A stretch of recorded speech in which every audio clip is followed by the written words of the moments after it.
बड़ी खबर राम मंदिर चढ़ावा चोरी को लेकर जबरदस्त सियासी संग्राम है। विपक्ष का हर सांसद अनूठे अंदाज में प्रदर्शन कर अपना नाम चमकाने की कोशिश कर रहा है और कुछ ऐसा ही करने की कोशिश पप्पू यादव ने भी की थी और उनकी मुसीबत बढ़ गई। नाट्य रूपांतरण पर पप्पू यादव की मुसीबत ऐसे बड़ी है कि प्रयागराज एसीजेएम कोर्ट ने उनके खिलाफ मुकदमा दर्ज करने का आदेश दिया है। 11 अगस्त को एसीजेएम योगेश जैन की अदालत ने पप्पू यादव को पेश होने का आदेश आया है। 31 जुलाई को पप्पू यादव ने संसद परिसर में भगवा वस्त्र पहनकर चंदा चोरी के खिलाफ प्रदर्शन किया था और इस मामले में उन पर वाराणसी में भी केस दर्ज हो चुका है।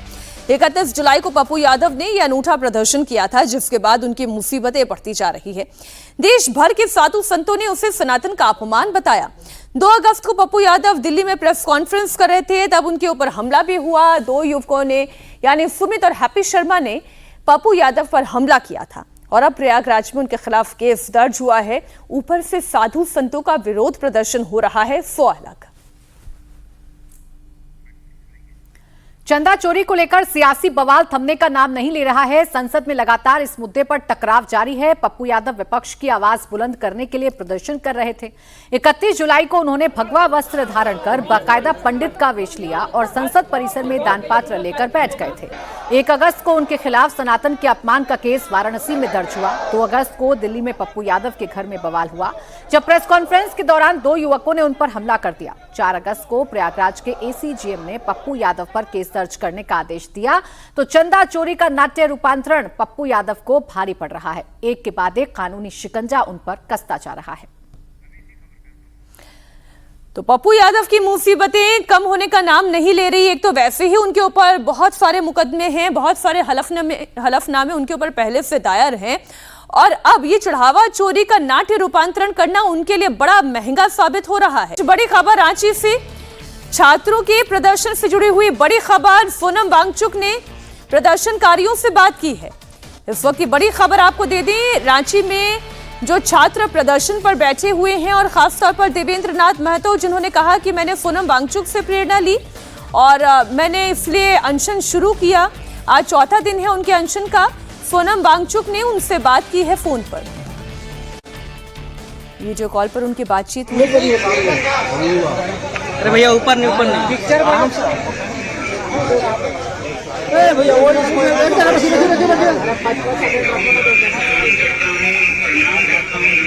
ऐसा पकड़िए आप पकड़िए हाँ ठीक है।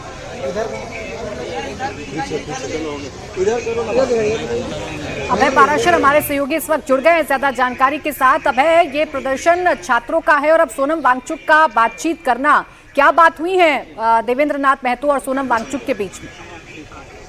देखिए, यहाँ पर देवेंद्र नाथ महतो जो है, जो कि एक छात्र नेता रहे हैं, उनसे उनका कंपैरिजन जो है सोनम वांगचुक से यहाँ पर लगातार किया जा रहा था। यहाँ पर बैनर पोस्टर भी लगे हुए थे कि झारखंड का सोनम वांगचुक के तौर पर देवेंद्र कुमार महतो को यहाँ पर दिखाया जा रहा था।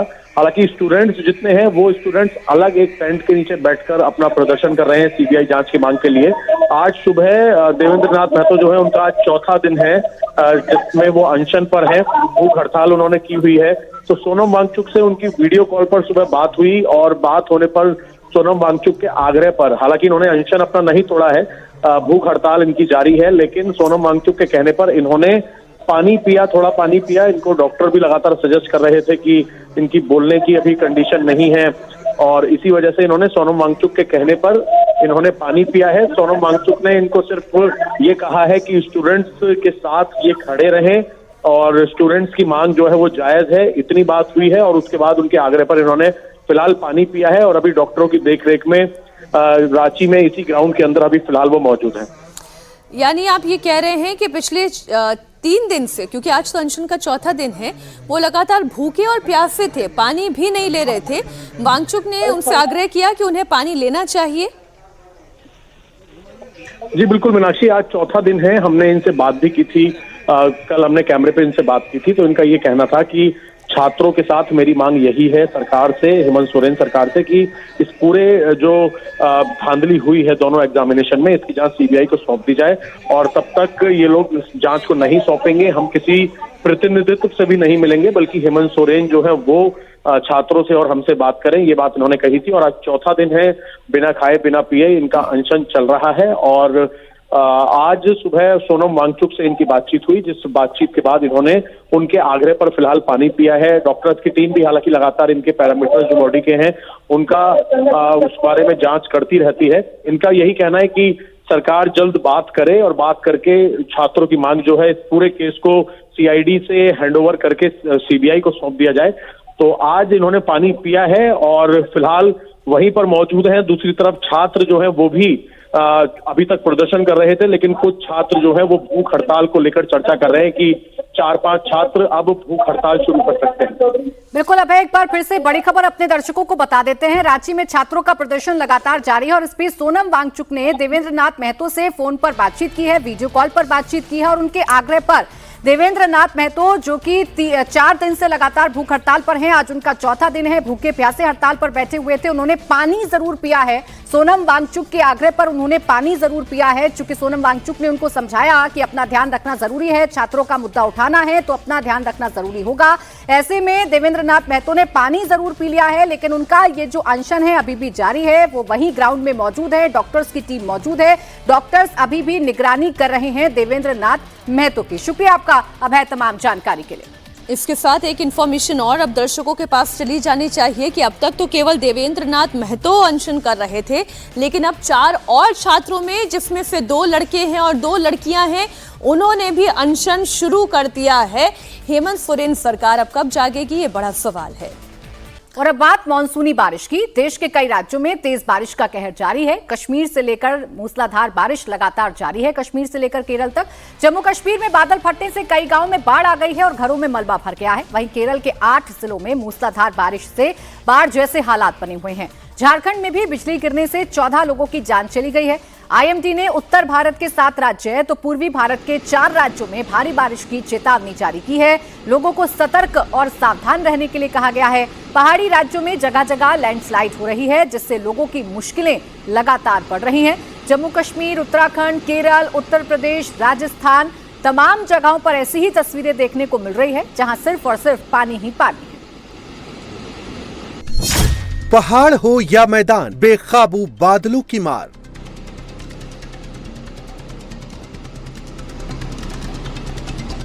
सड़कों पर सैलाब, कहीं लैंडस्लाइड, कहीं बाढ़।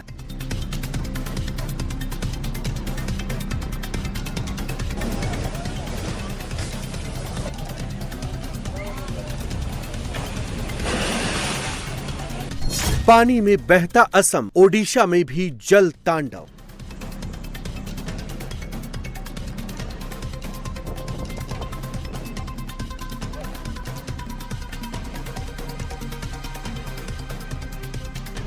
हिमाचल टू उत्तराखंड, लैंडस्लाइड से हड़कंप।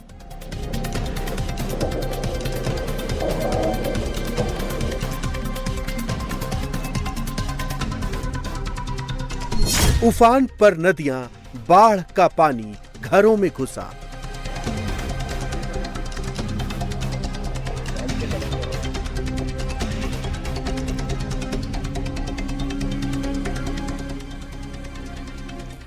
बाढ़ और बारिश का कहर कहां पर है, बात सबसे पहले उत्तराखंड की करते हैं, जहां सुबह से तेज बारिश हो रही है।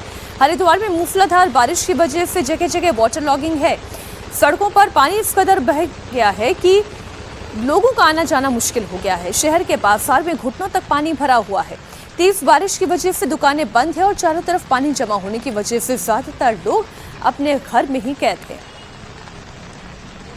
तेज बारिश की वजह से गंगा नदी का जलस्तर भी बढ़ा हुआ है। हरिद्वार में एसडीआरएफ ने गंगा नदी में डूब रहे 3 कांवड़ियों का रेस्क्यू किया।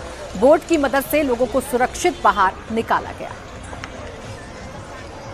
हरिद्वार के साथ ही देहरादून की भी तस्वीर आपको दिखा देते हैं। देहरादून में सुबह से बादल बरस रहे हैं। मानसूनी प्रहार की वजह से नदी नाले उफान पर हैं।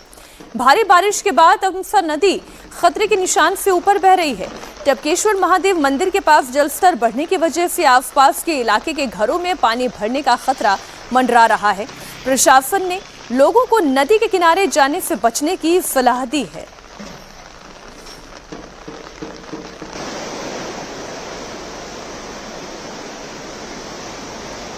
और बात जम्मू कश्मीर की भी कर लेते हैं, जहां बारिश का कहर जारी है। भारी बारिश के बाद कई जगह बादल फटने की खबर आई है। बादल फटने से कई गांव में बाढ़ आ गई है।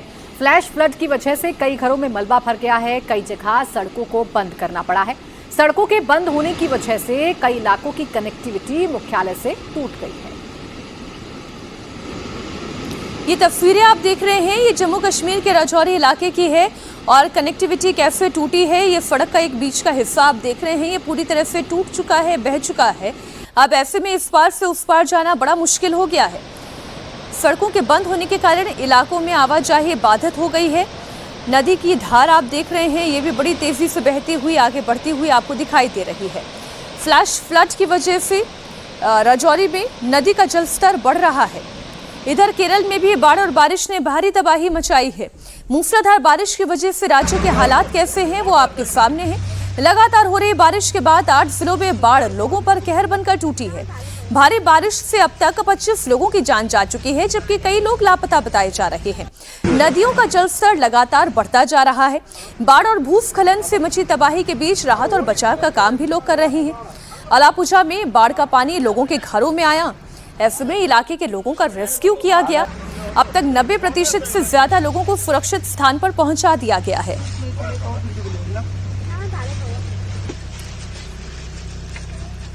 तो केरल के कन्नूर जिले में भी बाढ़ से हाल बेहाल हो गए हैं। चारों तरफ पानी ही पानी नजर आ रहा है। सड़क पर नाव चल रही है। पानी भरने की वजह से लोग अपने घरों को छोड़कर सुरक्षित जगहों पर जा रहे हैं। वहीं लैंडस्लाइड में कई घरों को नुकसान पहुंचा है। गाड़ियां मलबे में फंस गई हैं। कई लोग अभी भी लापता बताए जा रहे हैं। रेस्क्यू टीम लापता लोगों की तलाश करने में जुटी हुई है। एनडीआरएफ और एसडीआरएफ की टीमें मौके पर तैनात हैं और कहीं भी किसी के भी फंसे होने की जानकारी मिल रही है तो तुरंत नाव के जरिए लोगों का रेस्क्यू किया जा रहा है। केरल का ही पतनमथिट्टा जिला भी बाढ़ की वजह से प्रभावित है। मुख्यमंत्री सतीशन ने पतनमथिट्टा में बाढ़ प्रभावित इलाकों का दौरा किया। इस दौरान उन्होंने सरकार आपदा से निपटने के लिए कैसे प्रभावी प्रणाली लाने पर विचार कर रही है, इसकी जानकारी दी। भारी बारिश की वजह से सबसे ज्यादा लोग तो पतनमथिट्टा, कोट्टायम और अलापुझा जिलों के राहत शिविरों में भेजे गए हैं। सरकारी आंकड़ों के मुताबिक राज्य में सामान्य से लगभग 3 गुना ज्यादा बारिश हुई है। 1 से 4 अगस्त के बीच केरल में 205.8 मिलीमीटर बारिश हुई, जबकि सामान्य बारिश तो 73.2 मिलीमीटर होती है। मतलब ये कि सामान्य से 181% ज्यादा बारिश दर्ज की गई है। और बात अब असम की करेंगे, जहां बाढ़ से हालात बहुत खराब हैं। असम में पिछले 60 साल में सबसे भीषण सैलाबी अटैक हुआ है। बाढ़ बारिश ने राज्य के 7 जिलों में जमकर तबाही मचाई है। बाढ़ बारिश से अब तक 89 लोगों की जान चली गई है। 1,20,000 से ज्यादा आबादी प्रभावित है। वहीं 75,000 मकानों को बाढ़ से नुकसान पहुंचा है। लगातार हो रही बारिश की वजह से गांव के गांव डूब गए हैं। चारों तरफ पानी भरे होने की वजह से लोग रेलवे ट्रैक पर रहने को मजबूर हो गए हैं। घरों में पानी भरने की वजह से लोग टेंट में रह रहे हैं। बाढ़ प्रभावित इलाकों में अब राहत मदद के लिए लोग सामने आ रहे हैं। इधर खबर राजस्थान से भी आपको दे दें, मानसूनी बारिश लोगों पर आफत बनकर टूटी है। सीकर में सड़क पर घुटने भर से ज्यादा पानी है। आईएमटी ने 6 और 7 अगस्त के लिए पूर्वी और उत्तर पूर्वी राजस्थान के कुछ हिस्सों में ऑरेंज अलर्ट जारी किया है।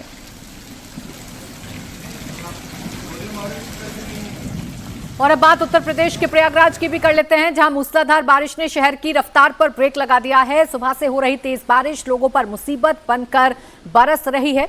लगातार पानी बरसने की वजह से जगह जगह जल जमाव की स्थिति भी है। दिन में अंधेरा छा गया है और ट्रैफिक की रफ्तार पर ब्रेक लग चुका है। खबर आपको मध्य प्रदेश से भी दे दे, जहां बाढ़ और बारिश की वजह से हालात बड़े खराब हैं। चारों तरफ पानी भरे होने की वजह से जान को जोखिम में डालकर छात्र स्कूल जाने पर मजबूर हैं। अलग अलग जिलों से आए हुए वीडियो ने प्रशासन पर गंभीर सवाल खड़े किए हैं। विदिशा में बच्चे स्टॉम्प डैम को पार करते हुए स्कूल जाते हुए नजर आए, और वो भी तब जब स्टॉप डैम के पिलर में 4-4 फीट का गैप है। सोचिए जरा, स्कूल जाने की इसमें बच्चों की हिम्मत को आप दाद देंगे कि अपनी जान को खतरे में डालकर इसे लांघते हुए वो स्कूल के लिए जा रहे हैं, और इसमें आप प्रशासन के निकम्मेपन की दाद दीजिए कि तस्वीरें सामने आने के बावजूद कोई कदम नहीं उठा रहे हैं।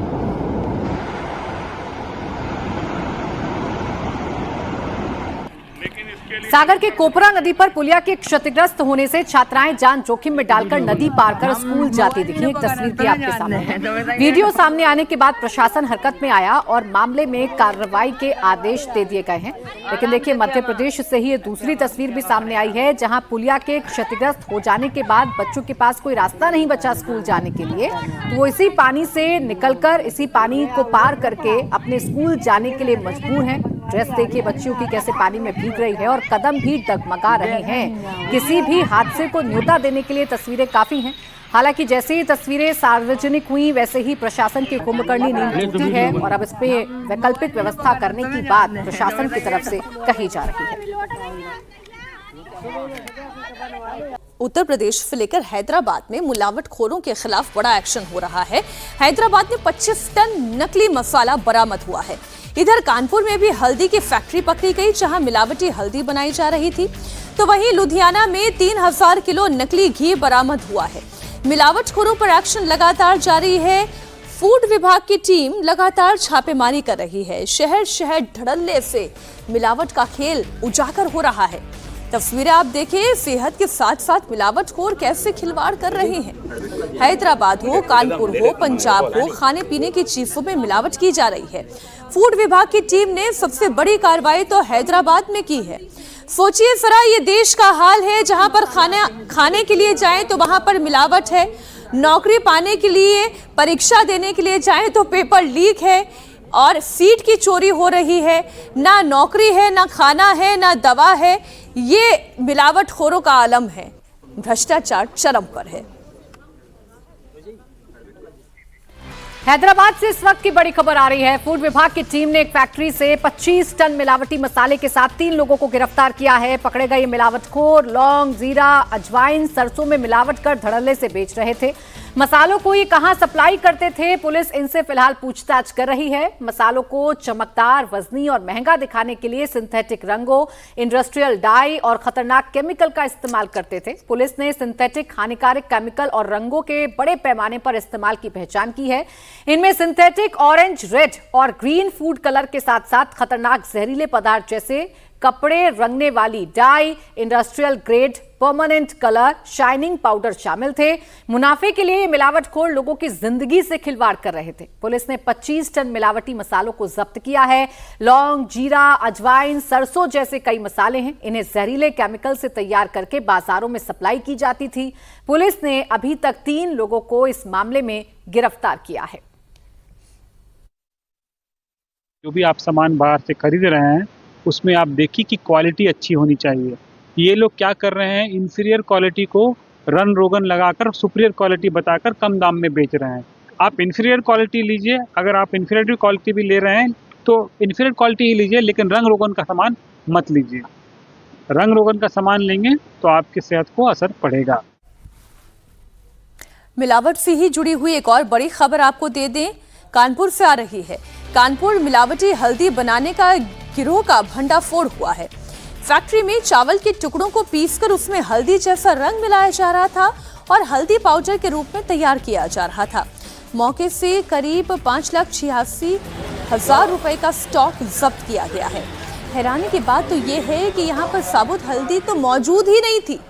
फूड विभाग की फैक्ट्री में चावल के टुकड़े, मिर्च का पाउडर, धनिया पाउडर, हल्दी में मिलाया जाने वाला लिक्विड रंग और मिर्च को चमकीला दिखाने के लिए इस्तेमाल होने वाला रंग भी मिला। टीम ने हल्दी, मिर्च, लिक्विड कलर और धनिया के 6 नमूने जांच के लिए भेज दिए। फूड विभाग का कहना है कि रिपोर्ट आने के बाद इस पर एक्शन लिया जाएगा। और अब बड़ी खबर पंजाब के लुधियाना से आ रही है, जहां मिलावटखोरों पर बड़ा एक्शन हुआ है। फूड विभाग की टीम ने गोदाम में छापेमारी करते हुए 3000 किलो संदिग्ध देसी घी बरामद किया है। तो वहीं गोदाम से 1500 किलो एक्सपायरी घी भी मिला है। टीम ने गोदाम को सील कर दिया है। लुधियाना त्योहारी सीजन से पहले मिलावटखोरों पर लुधियाना में नकेल कसी गई है। ये गोदाम एक रिहायशी इलाके में है। गोदाम के बाहर कोई नाम या बोर्ड नहीं लगा हुआ था, जिसके बाद टीम को शक हुआ और फिर छापेमारी की कार्रवाई हुई तो भारी मात्रा में संदिग्ध घी मिला, जिसे जांच के लिए भेजा गया है। वहीं स्वास्थ्य को लेकर महाराष्ट्र सरकार ने एक बड़ा फैसला किया है। सरकार ने महाराष्ट्र में एनालॉग पनीर पर पूरी तरह से प्रतिबंध लगा दिया है। नियम तोड़ने पर जेल और भारी जुर्माने का भी प्रावधान है। सरकार ने यह फैसला सार्वजनिक स्वास्थ्य को ध्यान में रखते हुए किया है। आदेश के मुताबिक राज्य में एनालॉग पनीर के बनाने और बेचने पर पूर्णतः प्रतिबंध है। इस फैसले से छत्तीसगढ़ के बाद महाराष्ट्र अब ऐसा कदम उठाने वाला देश का दूसरा राज्य बन गया है।